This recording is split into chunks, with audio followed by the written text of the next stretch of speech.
something felt off. It started with unfamiliar cars slowing near my barn, lingering just long enough to make me uneasy. Shadowy figures watching from a distance, barely visible, but present enough to send a chill down my spine. Then came the sirens. I knew right away that HOA Karen was behind this, but even in my worst nightmares, I never expected what was coming. She had decided that my land, my farm, the only thing keeping me afloat, should belong to her. Not because she had any legal right to it, not because she wanted to buy it, but simply because she believed she could take whatever she wanted. But she didn't realize something important. I wasn't about to let her walk all over me. What followed was a battle she never saw coming. Before we get into this complete roller coaster of insanity, let me tell you right now, this was a fight like no other. What happened to me is happening to people every single day, and if no one speaks up, it will continue to happen in silence. My name is Peter Myers, and I am a farmer. I don't live a luxurious life. Every day is a struggle to put food on the table and keep things running. My land is not just property, it's my survival. Every morning, before the sun even rises, I tend to my animals, work the fields, and pray that the weather will be on my side. Farming isn't just something I do. It's who I am. It's in my blood, passed down through generations. But none of that mattered to Karen. HOA Karen, the self-proclaimed ruler of her pristine little neighborhood, ran her community like a queen sitting on a throne.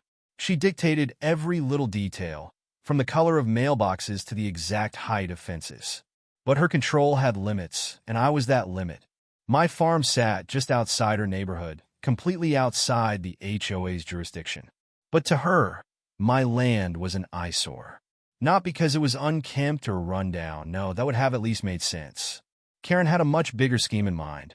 She wanted to build an incinerator, a massive facility designed to burn trash at extreme temperatures, and my land was the perfect location.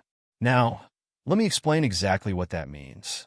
An incinerator isn't just an inconvenience. It's a death sentence for a farm. The smoke alone would poison the air, the fumes would destroy my crops, and the noise would drive my animals into a frenzy. But Karen didn't care. To her, it was the perfect setup. She could keep her neighborhood spotless and odor-free while dumping all the filth onto me. In her mind, she had already decided that my land belonged to her. But instead of offering to buy it or discussing any kind of deal, she went straight to intimidation. At first, it was letters, fake legal documents printed on official-looking HOA stationery, demanding that I consider the good of the community. I ignored them. Then came the vague threats, warnings that my land could be deemed a health hazard if I didn't comply. I still refused to budge. Karen wasn't just trying to pressure me. She was trying to break me. But what she didn't understand was that I wasn't the kind of man who backed down. I had poured everything I had into this land, and I wasn't about to let some entitled woman take it away just because she felt like it. She thought she could push me into a corner, but she had no idea what I was capable of. One morning, I stepped outside to feed my animals, only to be met with a sight that made my blood run cold. A police car sat parked just outside my barn. Then another, and another. My chest tightened as I watched officers step out, scanning my property like they were investigating a crime scene. My mind raced, trying to come up with a logical explanation, but deep down, I already knew. Karen had escalated. She wasn't just playing her usual HOA games anymore. She was going for a full-scale attack. Taking a deep breath, I forced myself forward, my fists clenched so tight my nails dug into my palms. This was my land, and I wasn't about to let them take it without a fight. My heart pounded as I stepped forward, trying to keep my voice steady while my insides burned with frustration. The lead officer, a stocky man with cold, calculating eyes, barely glanced at me before speaking in a clipped tone, informing me that they had received reports about unauthorized property use. My stomach dropped. Unauthorized property use on my own land? The words felt so absurd that I almost laughed, but there was nothing funny about this situation. I squared my shoulders, my voice firm as I told them that this land had never been part of the HOA, that I owned it free and clear. The officer barely reacted, instead flipping through a stack of papers before stating that they had reason to believe it had recently been annexed under the HOA's jurisdiction. My blood ran cold. This was beyond harassment. This was a blatant power move. I took a slow breath, forcing myself to stay calm as I demanded to see proof. The officer's expression remained unreadable, and instead of producing any real evidence, he simply told me to step aside while they conducted their assessment. That was when the panic truly set in. I had heard stories before, stories of people losing their land to corrupt organizations who buried them in legal loopholes and red tape until they had no way out. But I never thought it would happen to me. I wasn't going to just stand there and let them walk all over me. My voice rose as I demanded to know who had given them this ridiculous information. The hesitation in the officer's stance gave him away before he even spoke. Karen. Of course it was her. My fists clenched at my sides as I took a step closer, my entire body trembling with fury. This wasn't just about zoning disputes or HOA policies anymore. This was an attempt to steal my land outright. The younger officer, standing slightly behind the lead, looked away uncomfortably, his expression almost apologetic. For a brief second, I thought maybe I could reason with him. But before I could say anything, the stocky officer shut it down, stating that if I refused to cooperate, they would have no choice but to take further action. My patience snapped. I had spent months dealing with Karen's nonsense, brushing off her threats, ignoring her letters, thinking she would eventually back down. But this was different. This was my home, my livelihood, and I was done playing nice. If they wanted to arrest me for standing on my own land, they could try. My voice rang through the air as I shouted that I wasn't going anywhere, that they could charge me with whatever fabricated nonsense they wanted, but I wasn't backing down. For the first time, uncertainty flickered in the lead officer's eyes. He wasn't expecting me to fight back. He was expecting fear, submission, maybe even desperation, but not defiance. This wasn't just Karen wanting my land anymore. This was about power. She wanted complete control. And if she couldn't manipulate me into surrendering, she was going to force me out in any way she could. She had already tried using legal pressure, twisting zoning laws, filing complaints, but when that failed, she escalated. She brought in the police, hoping their presence would intimidate me into submission. But she still didn't understand who she was dealing with. I wasn't just going to roll over and let her take everything I had built. She thought she had all the power, but what she didn't realize was that she had just started a fight she wasn't ready for.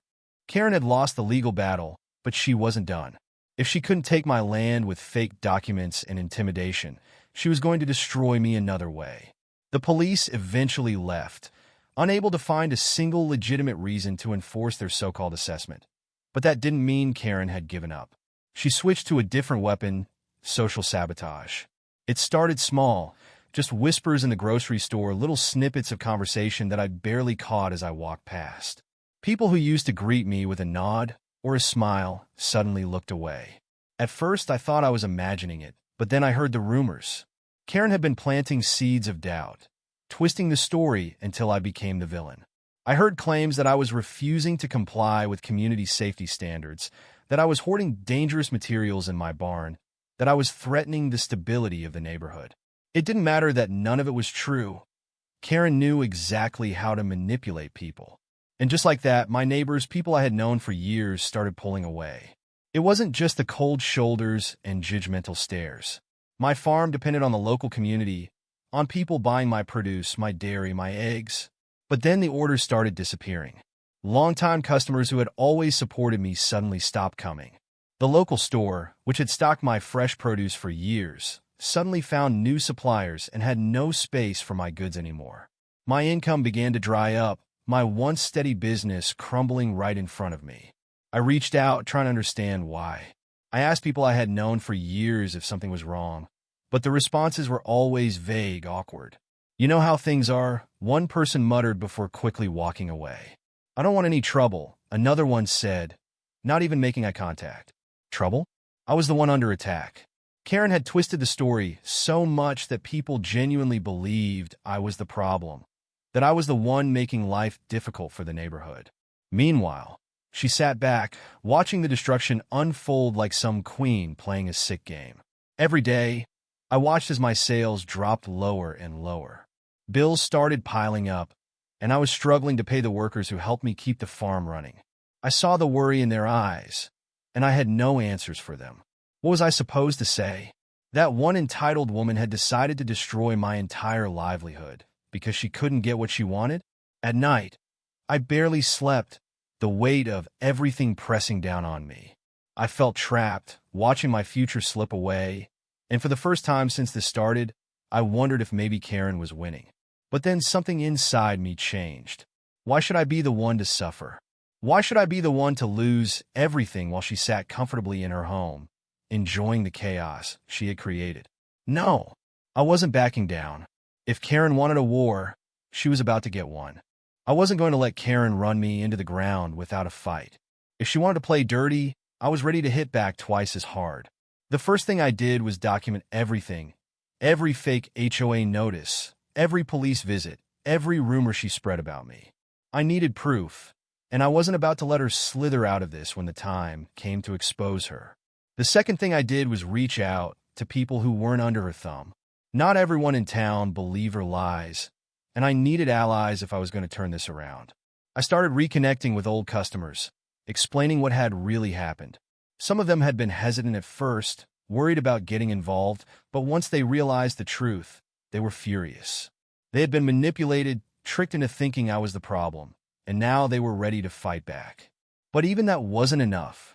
Karen had poisoned the entire neighborhood against me, and the only way to counter that was to hit her where it hurt, her reputation. So I did something she never saw coming. I went to the media. It started with a small local paper, one that wasn't under Karen's influence. I laid everything out. The fake HOA documents, the attempts to annex my land, the way she had turned an entire town against a single person out of pure spite. The journalist listened carefully, taking notes, asking for copies of everything. Then, as I was leaving, he told me something that sent a chill down my spine. I wasn't the first person Karen had done this to. Apparently, there had been others before me. Homeowners who had been forced out, landowners who had suddenly found themselves drowning in fines and legal threats until they had no choice but to leave. The difference was, none of them had fought back. That was about to change. The first article dropped a week later, and it hit like a wrecking ball. The headline alone was enough to shake people. Local HOA accused of fraud and harassment. It detailed everything Karen had done, not just to me, but to others as well. And once the truth was out, people started talking. Suddenly, neighbors who had been afraid to speak up before were coming forward with their own horror stories. A couple down the road told me they had been fined thousands of dollars for a minor fence violation. Another family said they had received eviction threats because their mailbox was the wrong shade of brown. The floodgates had opened, and Karen was no longer in control of the narrative. But the real turning point came when a larger news outlet picked up the story. It spread like wildfire. Social media exploded with people calling out Karen's corruption, demanding action. People from outside the town started sharing similar stories about HOAs abusing their power. And suddenly, this wasn't just about me. It was about a system that had gone unchecked for too long. Karen had spent years ruling with an iron fist, convinced that no one could stop her. But now, she was the one on the defensive. As more articles rolled out, the HOA board started to crumble. Some members resigned immediately, trying to escape the fallout. Others turned on Karen, claiming they had been forced into decisions they never agreed with. The town council, which had ignored complaints for years, suddenly had no choice but to take action. Karen's empire was falling apart right in front of her, and for the first time, she realized she wasn't untouchable. Karen had spent years manipulating people, bending the rules to her advantage, and intimidating anyone who dared to stand in her way. But she had never faced real opposition before, and now that she was cornered, she started making desperate moves. First, she tried to play the victim, releasing a statement claiming that she had only ever acted in the best interest of the community. She painted me as an aggressor, accusing me of spreading false accusations and damaging the HOA's reputation. But the damage had already been done. The media wasn't buying it, and neither were the people in town. Too many stories had surfaced, too much evidence had been revealed. Every attempt she made to shift the blame only made her look worse. Then, she tried to silence me legally. A cease and desist letter arrived at my farm, demanding that I stop speaking about the HOA or risk legal action. I took one look at it and laughed. It had no legal standing, no actual power behind it. It was just another scare tactic. I handed it over to my lawyer, who advised me to ignore it completely. Karen had always controlled people through fear, but that fear was gone now. She had lost her grip, and she knew it. But she wasn't done yet. When legal threats failed, she turned to sabotage. Strange things started happening around my farm. My fences were mysteriously cut overnight, letting my livestock wander dangerously close to the road. Equipment went missing, only to be found dumped miles away. My water supply was tampered with, forcing me to spend hours fixing pipes that had never had issues before. It was obvious who was behind it, but I needed proof. So I set up security cameras around the property, making sure every angle was covered. And then one night, I caught her.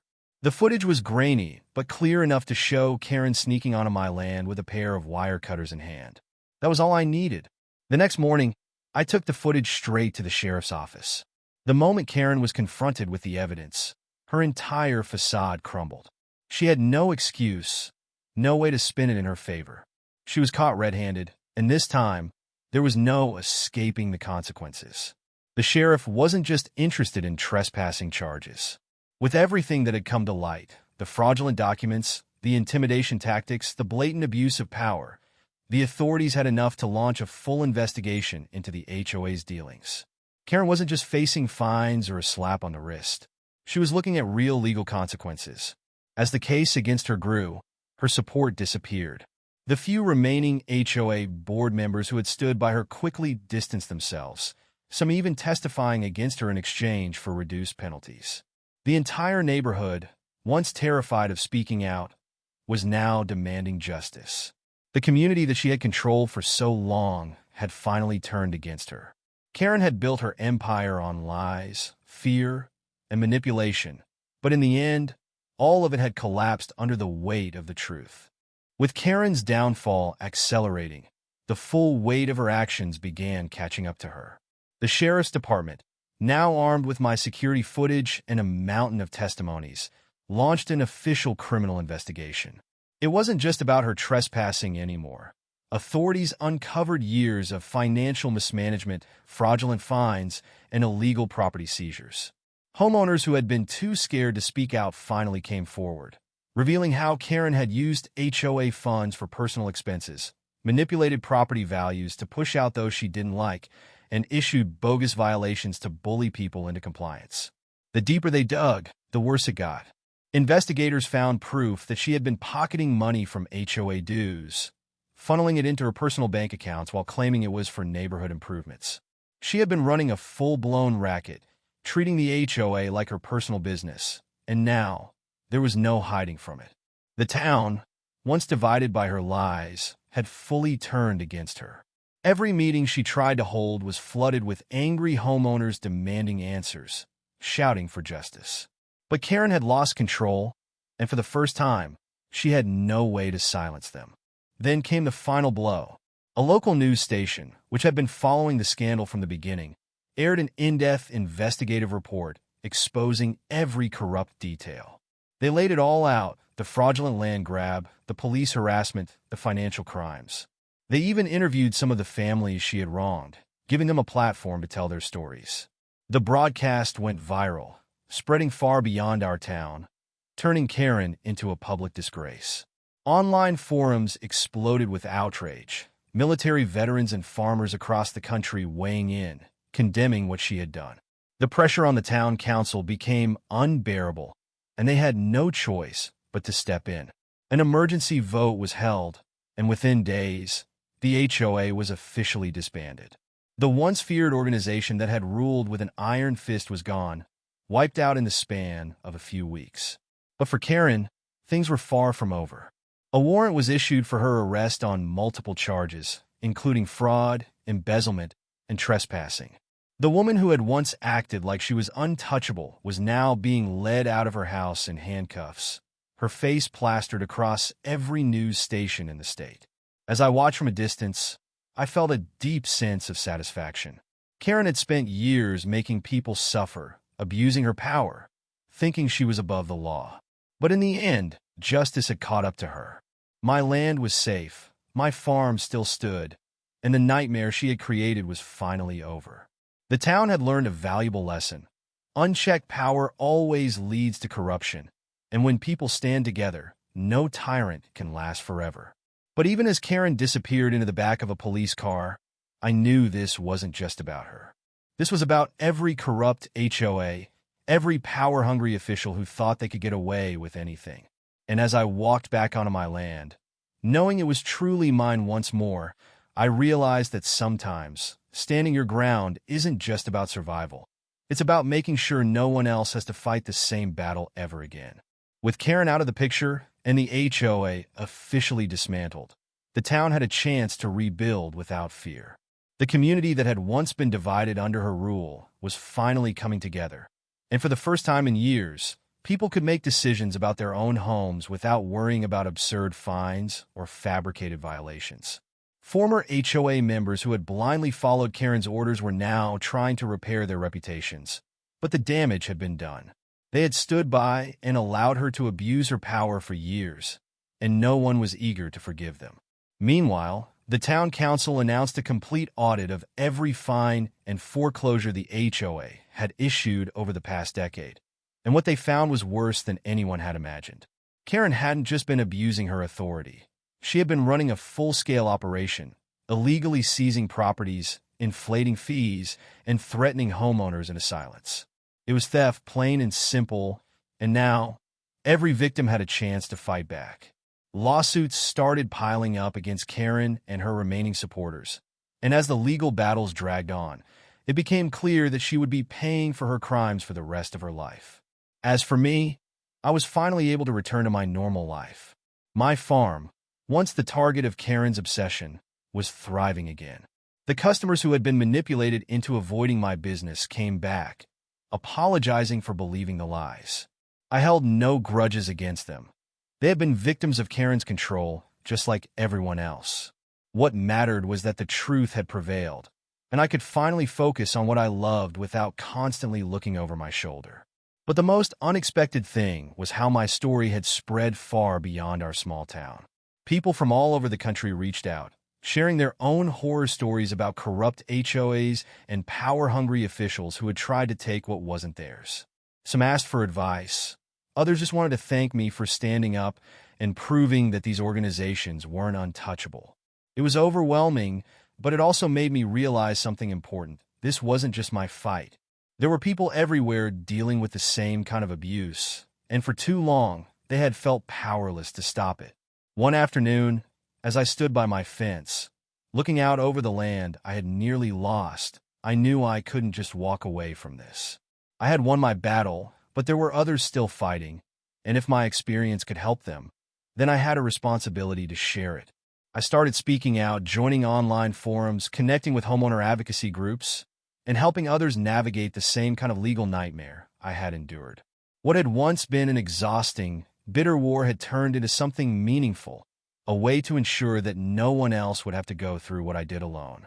Karen had tried to take everything from me, but in the end, she had only made me stronger. She had thought she was unstoppable, but she had underestimated the one thing more powerful than fear: people who refused to be controlled. And as I watched the sun set over my farm, standing on the land that was truly mine, I knew that no matter how many Karens existed in the world, they would never win as long as people were willing to fight back. With everything finally behind me, life slowly returned to normal.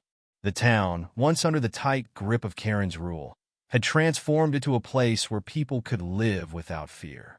The HOA, which had once been the ultimate authority, was nothing more than a bad memory.